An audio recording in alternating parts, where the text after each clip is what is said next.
ఏపీలో కూటమి ప్రభుత్వం అధికారంలోకి వచ్చిన దగ్గర నుంచి ప్రజా సంక్షేమమే ధ్యేయంగా దూసుకువెళుతుంది. ఇప్పటికే అనేక సంక్షేమ కార్యక్రమాలకు శ్రీకారం చుట్టిన కూటమి ప్రభుత్వం ఏపీలో మహిళల అభివృద్ధి కోసం ఇప్పుడు మరొక నూతన పథకానికి శ్రీకారం చుట్టింది.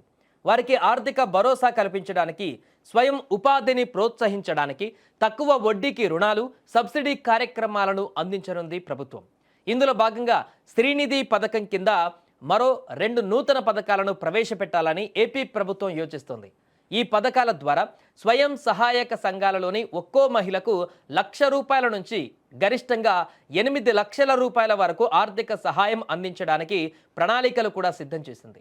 ఇక ఈ పథకాల వల్ల మహిళలు ఎలా అభివృద్ధి చెందుతారు అనేది తెలుసుకుంటే, ఆర్థిక సాధికారతతో 8 లక్షల రుణంతో తమ వ్యాపారాలను విస్తరించుకోవచ్చు, అలాగే ఆదాయాన్ని పెంచుకోవచ్చు. దీనివల్ల కుటుంబ ఆర్థిక స్థితి బలోపేతమవుతుంది. అతి ముఖ్యంగా ఈ రుణం కోసం మీరు ఎవరిని బ్రతిమలాల్సిన పని లేదు. కేవలం డ్వాక్రా గ్రూప్ ఆమోదం ఉంటే చాలు, 48 గంటల్లోపే డబ్బు నేరుగా మీ ఖాతాలో జమ అయిపోతుంది. మరి దీనికి ఎలా దరఖాస్తు చేసుకోవాలంటే చాలా సింపుల్.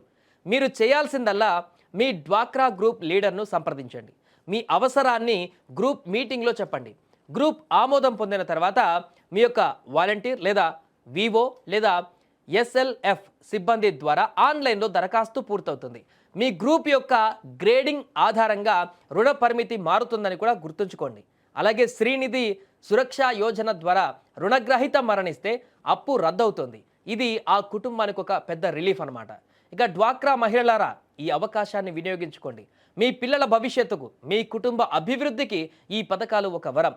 మహిళా సాధికారతే లక్ష్యంగా ఈ కార్యక్రమాలను ప్రవేశపెట్టిన ప్రభుత్వానికి కృతజ్ఞతలు తెలుపుతూ, మహిళా అభివృద్ధి కోసం రాబోయే రోజులలో మరిన్ని పథకాలు ప్రవేశపెట్టాలని కోరుకుందాం.